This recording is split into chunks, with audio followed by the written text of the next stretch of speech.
virá aquele que porá inimizade entre a humanidade e a serpente. E ele terá ferido o seu calcanhar. Então, o Pai já tinha planejado a encarnação.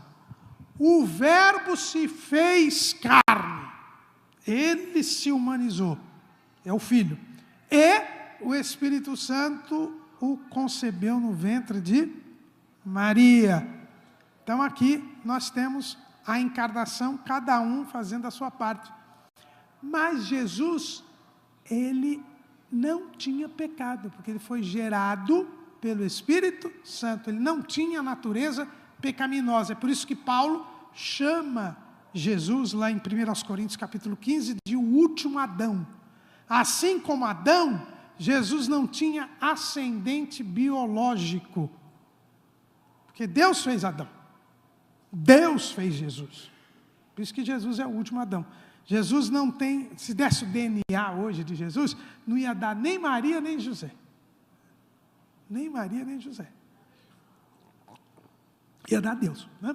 Por isso que ele é o Filho de Deus. Então, Jesus se fez homem, é homem, mas não tem ascendente biológico. Porque se não fosse assim, ele não poderia morrer por nós. Nós já estudamos. A vítima tinha que ser perfeita. O sacerdote tinha que ser perfeito. Perfeito é sem pecado. Então Jesus foi gerado sem pecado, assim como Adão também foi gerado sem pecado. Só Eva também foi formada sem pecado. Mas eles pecaram. Adão e Eva pecaram. Mas Jesus nunca pecou. Ele se manteve sem pecado até a morte. Então, Jesus, essa folhinha de oliveira simboliza Jesus. Então, o Espírito pousou sobre Jesus. Isso estava profetizado. Isaías capítulo 11. Isaías capítulo 11.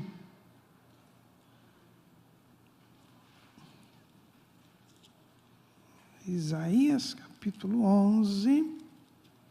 Porque brotará um rebento do tronco de Jessé, e das suas raízes um renovo frutificará, e repousará sobre ele o Espírito do Senhor, e o Espírito de sabedoria e de inteligência, e o Espírito de conselho e de fortaleza, e o Espírito de conhecimento e de temor do Senhor. Aí são chamados, lá que você lê lá no Apocalipse, os 7 Espíritos de Deus, é esse aqui, que é um Espírito só, né? Porque 7 quer dizer a plenitude. Então, Jesus recebeu a plenitude do Espírito, porque ele não tinha pecado. É por isso que ele diz que o seu corpo era o templo. Quando ele vai a primeira vez a Jerusalém, João capítulo 2, ele diz assim: derribareis este templo e em 3 dias eu o reconstruirei, reedificarei. E a Bíblia diz, ele falava do templo do seu corpo. Por quê? Porque ele era a habitação do Espírito Santo. Porque ele não tinha pecado. Terceira vez que Noé solta a pomba. A Bíblia diz que ela não volta mais. Depois que Jesus subiu ao Pai, ele mandou o Espírito Santo, que repousou sobre a igreja. Foi derramado na igreja. Hoje, quando eu creio em Jesus, meus pecados são perdoados. Eu nasço de novo, eu sou uma nova criatura. E essa nova criatura não tem pecado. É uma nova natureza, sem pecado. Aí o Espírito Santo pode vir. Aí eu e você hoje somos templo do Espírito Santo. 1 aos Coríntios, capítulo 6. 1 aos Coríntios, capítulo 6, versículo 19. Ou não sabeis que o nosso corpo é o templo do Espírito Santo, que habita em vós, proveniente de Deus, e que não sois de vós mesmos? Então agora o Espírito Santo habita em nós. O Espírito Santo habita em nós. Agora nós podemos, ele pousa sobre nós. Nós podemos, por quê? Porque agora nós cremos em Jesus e o nosso pecado é tirado, né? É perdoado. Nós nascemos de novo, somos uma nova criatura. Então, o Espírito Santo hoje ele atua plenamente. Nunca na história da humanidade o Espírito Santo atuou com tanta liberdade como nos nossos dias. Desde o dia de Pentecostes, o Espírito Santo, esse é o tempo do Espírito Santo. É a dispensação da graça ou dispensação do Espírito. É o tempo do Espírito Santo. Agora, quando a igreja subir, quando houver o arrebatamento da igreja, aí o Espírito Santo vai embora. Não, o Espírito Santo nunca vai embora porque ele é Deus. Deus é onipresente. Deus não pode sair de nenhum lugar. Então não acreditem nisso, quando dizem assim, quando Jesus vier levar a igreja, o Espírito Santo vai embora. Não, o Espírito Santo não vai embora, quem vai embora é a igreja. Agora, o Espírito Santo vai voltar a operar sob medida. Porque hoje, o Espírito Santo não opera por medida. Se a gente abrir a Bíblia lá em João, Evangelho segundo escreveu João, capítulo 3, versículo 34. Porque aquele que Deus enviou fala as palavras de Deus, pois não lhe dá Deus o Espírito por medida. Jesus, ele teve o Espírito, não foi por medida, foi na plenitude. Mas depois ele diz, assim como o Pai me enviou, eu vos envio a vós. Então aquela plenitude do Espírito Santo, Jesus transferiu para a igreja. Por isso que ele disse, ficai em Jerusalém, até que do alto sejais revestidos de poder. Assim como eu fui cheio do Espírito Santo no dia do meu batismo, que o Espírito Santo pousou sobre ele é cheio do Espírito Santo. Lucas, capítulo 4. E Jesus, cheio do Espírito Santo, voltou do Jordão, onde ele tinha sido batizado, e foi levado pelo Espírito ao deserto. Então, aqui a gente vê que o Espírito Santo já atuava plenamente em Jesus, para ele poder exercer o seu ministério, e ele disse que os discípulos tinham que esperar o batismo no Espírito Santo para eles poderem exercer um ministério. Do mesmo jeito, então a plenitude do Espírito Santo que havia em Jesus passou para a igreja. Mas quando a igreja for arrebatada, para. Aí nós vamos voltar ao tempo antes de Jesus. Na grande tribulação, o Espírito Santo vai operar por medida. É por isso que vai ter aquelas duas testemunhas do capítulo 11 de Apocalipse, que são profetas, vai ter novamente profeta, e os 144 mil judeus que vão pregar o Evangelho. Também, eles é que serão os pregadores, por quê? Porque o Espírito Santo vai operar sob medida. Pois não, pode? O microfone. Não, sim.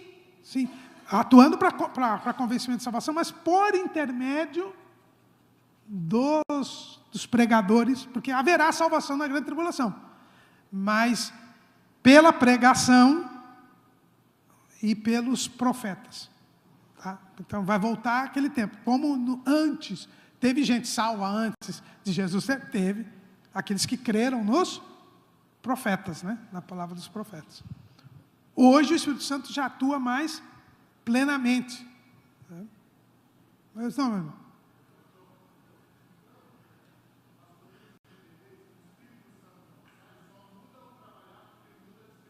Exatamente.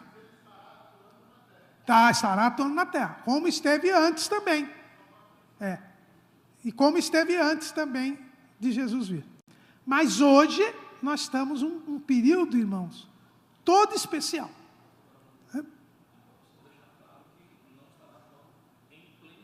Não estará atuando em plenitude. Porque tem muita gente que fica preocupada quando a gente fala assim que haverá salvação no Espírito Santo.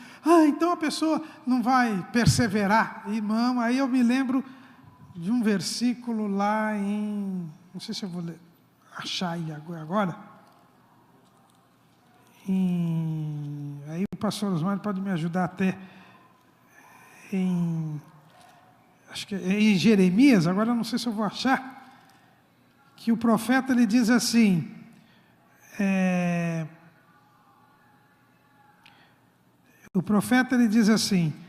se você não consegue acompanhar, achei aqui, Jeremias 12, e 5. Se te fatigas correndo com homens que vão a pé, como poderás competir com cavalos? Né? Se você não aguenta acompanhar alguém que está correndo, que dirá você acompanhar um cavalo? Então, com o Espírito Santo atuando livremente, plenamente hoje, o cidadão continua pecando, você acha que com o Espírito Santo atuando limitado, ele vai? Não vai. Então, aproveite agora que você está na época mais fácil de aceitar Jesus, de ser fiel a Deus. Porque o Espírito Santo atua plenamente. Depois vai ser uma complicação. Vai ser uma complicação. E se você não aguenta correr a pé, que dirá a cavalo?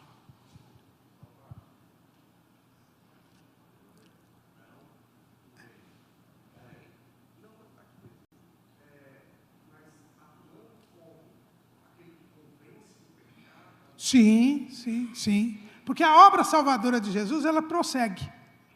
Entendeu? Antes, o que os profetas faziam? Quando a gente vai lá em, deixa eu ver aqui, 2 Reis. 2 Reis. 2 Reis, capítulo 17.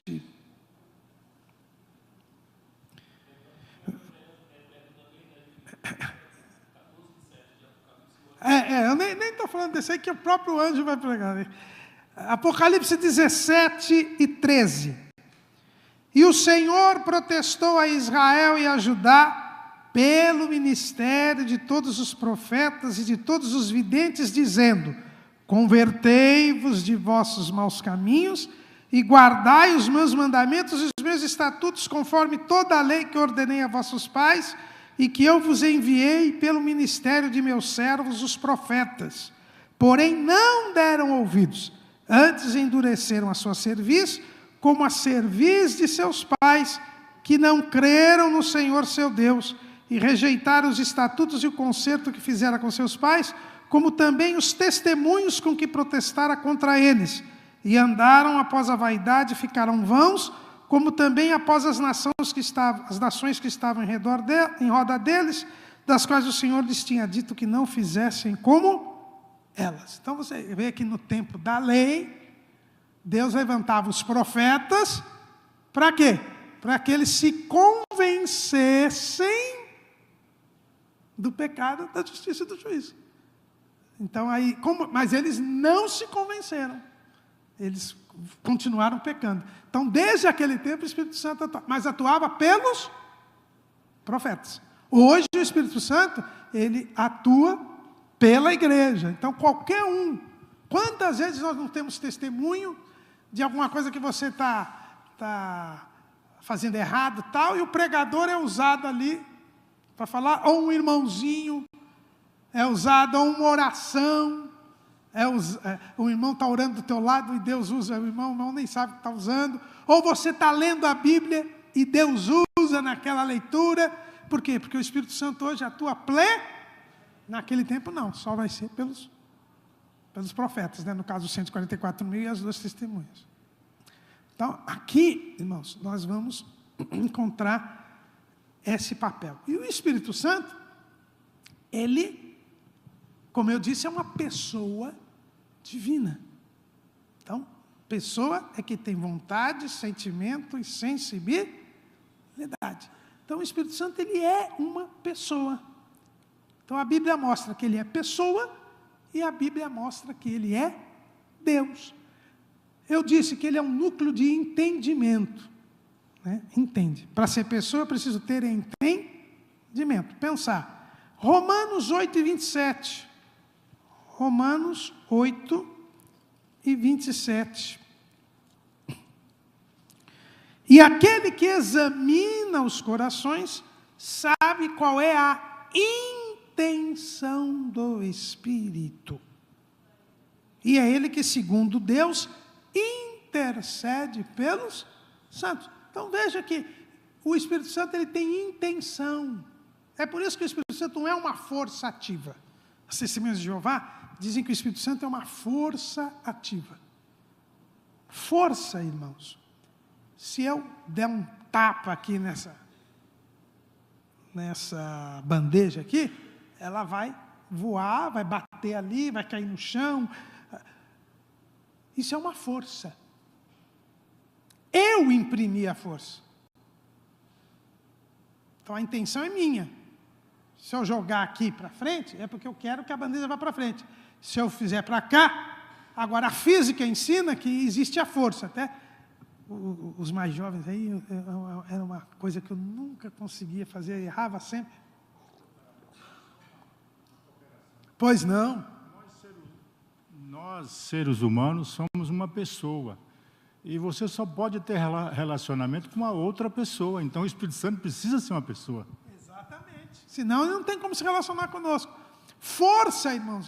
Eu lembro quando eu fazia aquela aula de física, tinha o vetor, né? Os mais jovens, sabe, na aula de física, faz aquele vetor, né? Aquela setinha, para dizer para que lado vai as duas forças e tal. Eu sempre errava aquilo ali. Então, a força, ela não tem intenção. A intenção é de quem aplica a força. Então, não pode o Espírito Santo ser uma força. Porque a Bíblia diz que tem a intenção. Mas mais ainda, vamos lá em Atos 15 e 28. Atos 15 e 28, lá no Concílio de Jerusalém. Pareceu-nos bem... 28. Na verdade, pareceu bem ao Espírito Santo e a nós não vos impor mais encargo algum, senão estas coisas necessárias. A decisão lá do Concílio de Jerusalém, dizendo que os gentios não eram obrigados a cumprir a lei, eles oraram e foi o Espírito Santo que disse, olha, não imponha isso aos gentios, aos crentes gentios. Então ele tem um parecer, ele tem um pensamento, ele tem uma ideia. Eu sou da área jurídica, então, às vezes juntam lá um grande professor, ele junta no processo um parecer, quer dizer, um pensamento, um argumento daquele jurista, mostrando que aquele caso tem que ser decidido daquele jeito, porque a lei diz assim, assim, assim, assim, assim.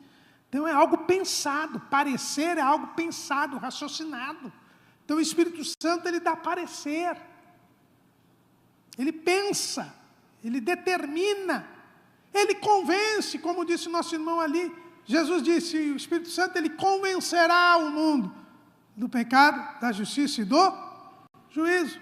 Convencer é alguém que vai te trazer ideias, vai apresentar fatos, argumentos, e você vai ser convencido, você vai fazer o que ele está dizendo que deve ser feito. Hoje, esse ano, vai ter muita gente querendo convencer a gente para conseguir voto. Então, é o convencimento. Tanto que gostam muito dos debates, né? Porque no debate vai ver quem é que convence. O outro vai contrariar o outro e aí você vai ver quem é que é convincente. Ou se a pessoa vai ficar engasgada, não vai ter como responder. Não é? Então, é aí que estão as coisas. Então, se o Espírito Santo convence, é porque ele pensa. Se ele pensa, ele é pessoa.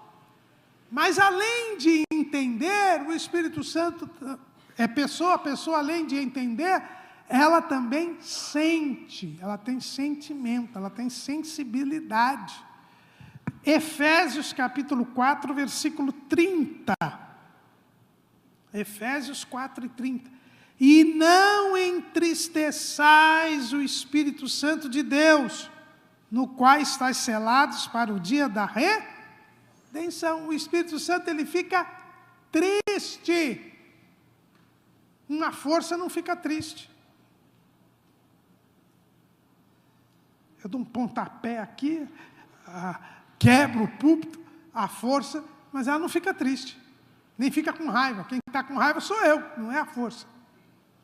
Outra coisa também, a gente está falando muito do Testemunho de Jeová, mas hoje em dia tem muito hino por aí que gosta de falar do fluir de Deus. O fluir. Então fica parecendo que o Espírito Santo é um líquido, é um fluido. Porque o Espírito Santo foi derramado. É o óleo. É o símbolo do Espírito Santo, é o óleo, é o azeite. Mas não pense que o Espírito Santo é um líquido que vem assim. É o líquido, o condicionador que vem para a sua cabeça. Não. O Espírito Santo, ele não é um fluir. Ou, alguns dizem, gostam muito dessa expressão, Shekinah de Deus, que não está na Bíblia essa expressão, de que passagem. Shekinah quer dizer a presença. Aí, eles costumam mostrar, não, porque não puderam entrar no templo por causa da presença, por causa da glória de Deus. A Shekinah, o Espírito Santo não é uma irradiação de Deus. Os judeus pensam assim. Eles dizem que o que nós chamamos de Espírito Santo é uma energia, é uma presença de Deus. É aquele calor que você sente. As irmãs aí da menopausa sabem bem o que é o calor, né? Mas o Espírito Santo não é isso. Você pode até ficar alegre, você pode falar em língua, mas o Espírito Santo é uma pessoa. Não é uma presença, não é o raio do sol que esquenta. Não é. Ele tem sentimento. Tiago 4 e 5. Tiago 4 e 5.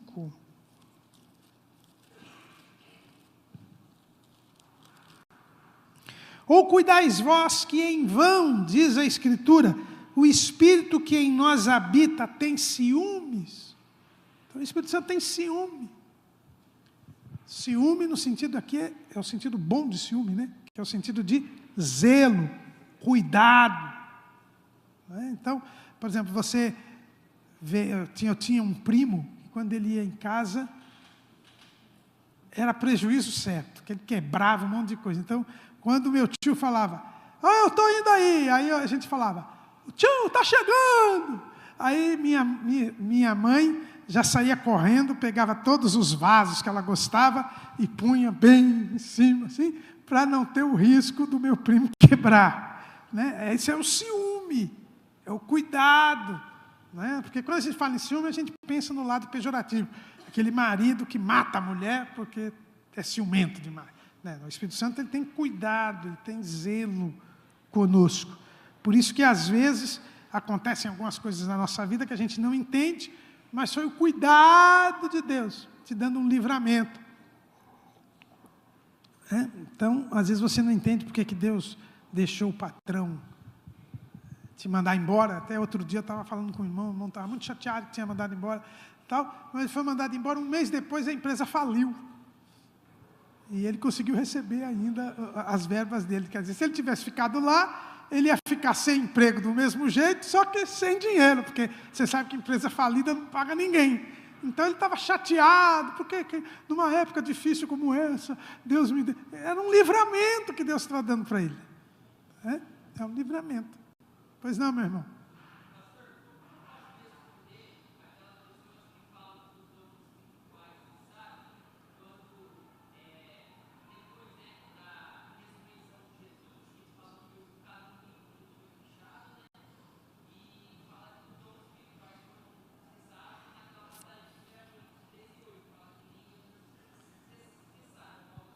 Exato. É muito simples isso aí.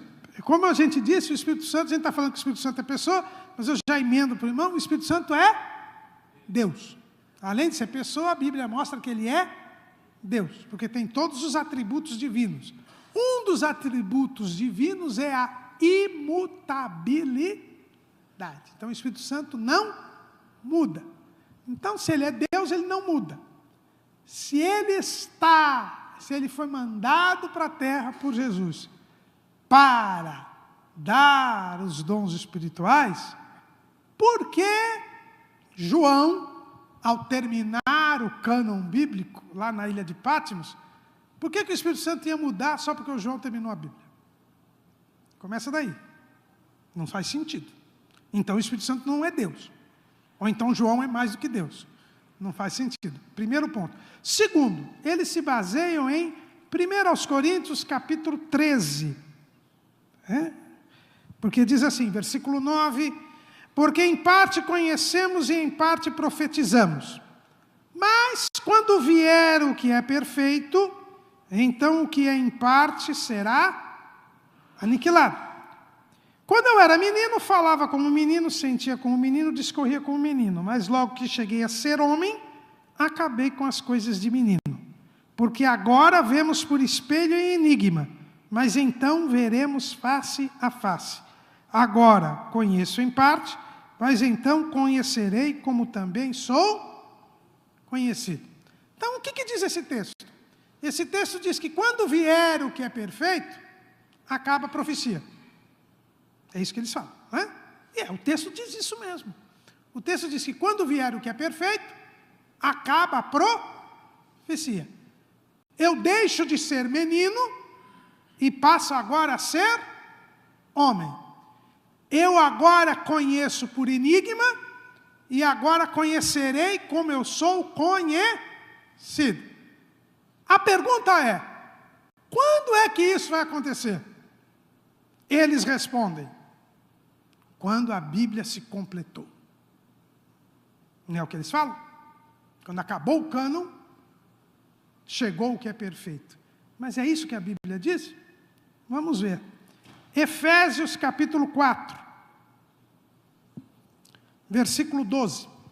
Querendo o aperfeiçoamento dos santos para a obra do ministério, para a edificação do corpo de Cristo, até que todos cheguemos à unidade da fé e ao conhecimento do Filho de Deus, a varão perfeito, à medida da estatura completa de Cristo, para que não sejamos mais meninos inconstantes, levados em roda por todo o vento de doutrina, pelo engano dos homens que, com astúcia, enganam fraudulosamente. Então, é quando os santos se aperfeiçoarem. Essa que é a perfeição. Quando eu chegar à estatura completa de Cristo. Quando eu chegar a varão perfeito. Quando é que isso vai acontecer? 1 de João, capítulo 3, versículo 2. Amados, agora somos filhos de Deus, e ainda não é manifesto o que havemos de ser, mas sabemos que, quando Ele se manifestar, seremos semelhantes a Ele, porque assim como é, o veremos. Quando é que ocorrerá o que é perfeito? Arrebatamento da igreja. É esse dia que eu chego à estatura completa de Cristo. É esse dia que eu serei semelhante a Ele e conhecerei como sou conhecido. Então, o que é perfeito não é completar o cânon. O que é perfeito é o arrebatamento da igreja. Então, até lá, você tem dom espiritual, você tem língua estranha, você tem expulsão do demônio. É a dispensação da graça. Entendeu? E só para completar aí também, Paulo escreve lá em Tito,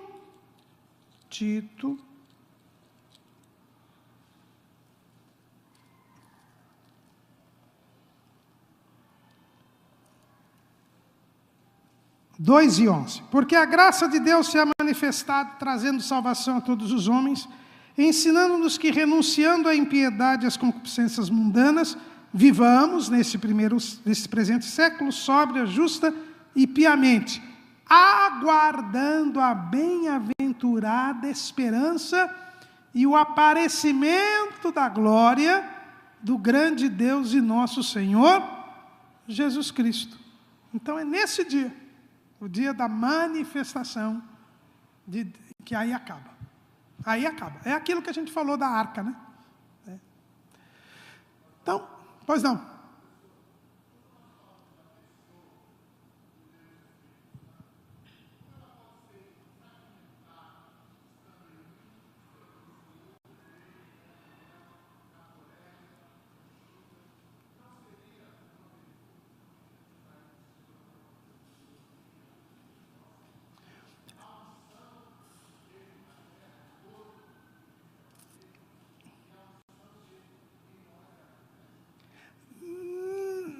Veja bem, primeiro, a pessoa de Deus não é fragmentada, porque Deus é onipresente.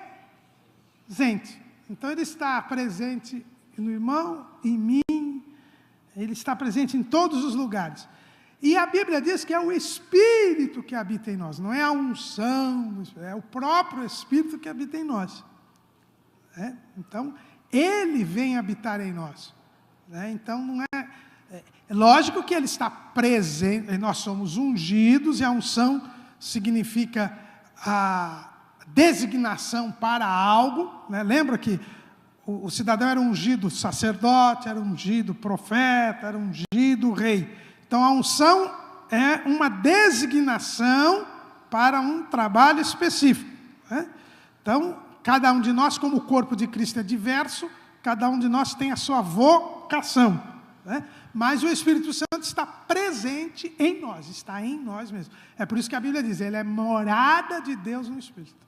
Né? E o Espírito Santo é Deus, irmãos. O tempo já foi. E por que Ele é Deus? Porque Ele tem todas as características. Ele é onisciente de Deus. Se o Espírito de Deus sabe as coisas de Deus, Ele sabe tudo. Porque Deus sabe tudo. Ele é onipresente, Salmo 139. Para onde fugirei do teu Espírito? Se eu for no mais alto, tu estás ali. Se for no mais baixo, também tu ali estás. O Espírito Santo é onipresente, como eu acabei de responder para o irmão. O Espírito Santo, ele é onipotente. Quando o anjo Gabriel avisou Maria que ela ia engravidar, ela disse, como é que é possível se eu sou virgem? Aí ele disse assim, o Espírito Santo descerá sobre ti. E virá a virtude do Altíssimo. Porque para Deus nada é impossível. Então o Espírito Santo é onipotente, porque nada é impossível. O Espírito Santo é eterno. Tanto que os judeus, os irmãos sabem que o judeu não usa o nome de Deus, né? Sempre aquele jeitinho judeu. Né? O judeu, para não descumprir a lei, então, como a Bíblia diz, não tomarás o nome do Senhor teu Deus em vão, então eu nem falo o nome de Deus, que eu não corro risco. E em vez de Deus, o que eles falam? O eterno. Porque o que é que mais caracteriza Deus? É Ele ser eterno. Porque nenhum ser é eterno a não ser Deus. Nós vamos ter a vida eterna, mas nós não somos eternos, porque nós tivemos princípio de existência. Os anjos tiveram um princípio de existência. Só Deus não tem princípio nem fim, então Ele é eterno. E a Bíblia diz que o Espírito é eterno. Hebreus 9:14. Quanto mais o sangue de Cristo, que pelo Espírito eterno se ofereceu a si mesmo imaculado a Deus, purificará a vossa consciência das obras mortas, para servirdes ao Deus vivo. E assim por diante. Nosso tempo já foi, mas o Espírito é santo. Aliás, 84 vezes nas Escrituras ele é chamado de Espírito Santo. Não é o único nome. A Bíblia também chama ele de Espírito de Cristo, Espírito de Deus, Espírito. Mas ele é santo, o nome diz Espírito Santo. Ele é a verdade. Jesus diz que ele é o Espírito da verdade. Jeremias diz que Deus é a verdade. Ele é amor. Paulo, lá em Romanos, diz do amor do Espírito. E ainda diz que o amor de Deus é derramado em nossos corações pelo Espírito. A Bíblia diz que Ele é fonte de vida. O Espírito Santo é fonte de vida. Ele é o Espírito de vida. E quem dá a vida é Deus. E a Bíblia diz que quem desobedece ao Espírito Santo peca. E só para terminar, o próprio texto bíblico diz que o Espírito Santo é Deus. No episódio de Ananias e Safira. Pedro diz, por que você mentiu, Ananias? Por que você mentiu para Deus? Por que você mentiu para o Espírito Santo? Você não mentiu aos homens, mentiu a Deus. Então mentir ao Espírito Santo é mentir a Deus.